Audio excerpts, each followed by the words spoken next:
अस्सलाम वालेकुम जी। अच्छा, एक मसला ये आता है कि रे कुछ जगह पे अपनी लंबी शक्ल बना रहा होता है और कुछ जगह पे छोटी शक्ल बना रहा होता है। तो हमें पता कैसे चलेगा कि किस जगह पे कौन सी शक्ल इस्तेमाल करनी है? इसके लिए ये एक कायदा है बजकलनी हरूफ, ठीक है? ये कोई लफ्ज़ नहीं है, ये सिर्फ हरूफ को मिलाया हुआ है कि वो कौन-कौन से ख़ानदान है हरूफ के जो रे के साथ मिलते हैं तो रे अपनी छोटी शक्ल बनाता है।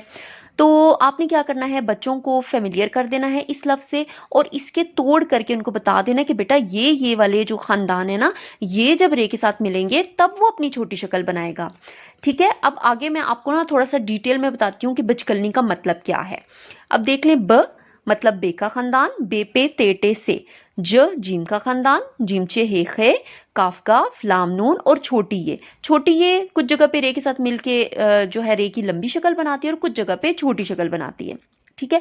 अच्छा, अब हम आगे देखेंगे कि जब ये अपनी छोटी शक्ल बनाएगा तो वो किस तरह से हमें नज़र आएगी। आप देखेंगे कि वो जो है ना, वो सारी अशकाल ये लाइन से ऊपर होंगी, लाइन को क्रॉस नहीं करेंगी। रे, अड़े, ज़े ये जो है वो अपनी जो रियल उनकी शक्ल है वो उस सूरत में मौजूद रहेंगे जब ये दूसरे लेटर्स के साथ मिलेंगे। और वो दूसरे लेटर्स कौन से हैं? वो बजकलनी हरूफ हैं, यानी कि बजकलनी में जितने भी हरूफ आ रहे हैं वो सारे। इसी तरह से लंबी शक्ल में देख लें, ये लंबी शक्ल लाइन से नीचे जाती है। बाकी जितने भी ये सीन शीन सौद ज़ौद तोएं ज़ोएं फे क़ाफ मीम हे, ये सब रे के साथ मिलेंगे तो रे अपनी लंबी शक्ल बनाएगा। अच्छा, अब अल्फाज देखते हैं। बच्चों को इनकी लाजमी प्रैक्टिस करवाइएगा, स्क्रीनशॉट ले लें इसका।